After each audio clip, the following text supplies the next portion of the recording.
जय माता दी दोस्तों क्या महारथी सूर्यपुत्र कर्ण ने अभिमन्यु को छल से मारा?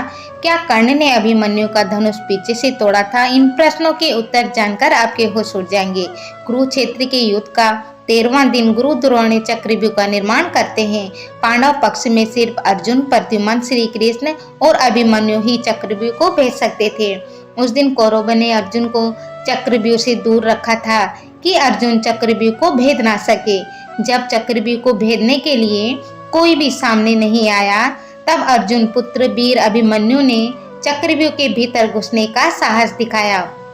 अभिमन्यु चक्रव्यूह के भीतर घुसना तो जानते थे, लेकिन चक्रव्यूह से कैसे बाहर निकलते हैं वो उन्हें पता नहीं था। इसलिए अभिमन्यु को चक्रव्यूह से बाहर निकलने के लिए भीम, सात्यकी और धृष्टद्युम्न के साथ गए थे। लेकिन जब अभिमन्यु ने चक्रव्यूह भेद कर भीतर प्रवेश किया, तब भीम, सात्यकी, धृष्टद्युम्न उसके भीतर नहीं घुस पाए। दोस्तों, कहते हैं कि उस दिन जयद्रथ चक्रव्यूह द्वार की रक्षा कर रहे थे और भगवान शिव के वरदान के कारण उस दिन जयद्रथ अपराजित थे। उस दिन जयद्रथ को कोई भी परास्त नहीं कर सकता था।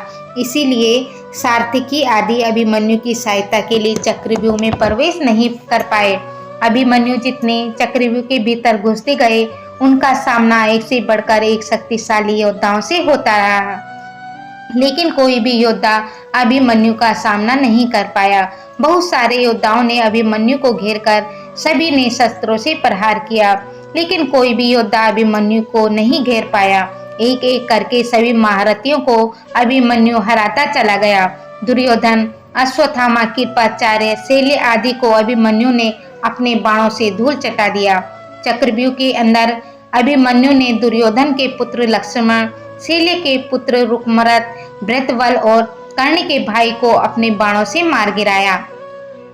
जब अभिमन्यु को किसी तरह रोका नहीं गया, तब द्रोणाचार्य ने कर्ण के पास आकर उनसे कहा, कर्ण, जब तक अभिमन्यु के हाथ में धनुष है, तब तक उसे सारे देवता और असुर जीत नहीं पाएंगे।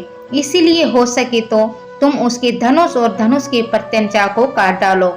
इसके साथ ही उसके घोड़ों के बागडोरों और घोड़ों को मार डालो। द्रोणाचार्य की बात को मानकर कर्ण अभिमन्यु से युद्ध करके उनके धनुष को तोड़ देते हैं। वेद व्यास जी इस बारे में लिखते हैं, आचार्य द्रोण की बात सुनकर कर्ण ने अभिमन्यु के साथ बड़ा भयंकर युद्ध किया था। युद्ध के दौरान कर्ण ने अपने बाणों से अभिमन्यु का धनुष काट दिया। दोस्तों, आप देख सकते हैं कि सूर्यपुत्र दानवीर कर्ण ने पीछे से नहीं बल्कि सामने से ही अभिमन्यु का धनुष तोड़ा था। धनुष के टूट जाने पर अभिमन्यु हाथ में तलवार लिए कौरवों पर टूट पड़ा, लेकिन द्रोणाचार्य ने अभिमन्यु की तलवार को भी नष्ट कर दिया। इसके बाद भगवान श्री कृष्ण की तरह रथ के पहिए को हाथ में लेकर अभिमन्यु कौरवों से लड़ता रहा। कौरवों ने अपने बाणों से रथ के चक्र को भी नष्ट कर डाला। उसके बाद अभिमन्यु गदा लेकर कौरव पक्ष के वीर योद्धाओं को परास्त करता गया। गदा युद्ध के दौरान एक समय दुशासन के पुत्र के हाथों अभिमन्यु मारे गए। इस बारे में वेद व्यास जी महाभारत में लिखते हैं, दुशासन के पुत्र और अभिमन्यु ने एक दूसरे पर गदा से प्रहार किया। उन्होंने एक दूसरे पर गदा का प्रहार करके एक दूसरे को नीचे गिरा दिया। अभिमन्यु के उठने से पहले दुशासन का पुत्र उठकर खड़ा हो गया। उसके बाद उसने अपने गदा से अभिमन्यु के सिर पर गदा से जोर से प्रहार किया।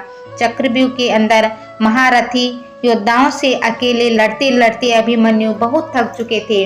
इसीलिए दुशासन के पुत्र ने बहुत ही आसानी से अभिमन्यु को मार डाला।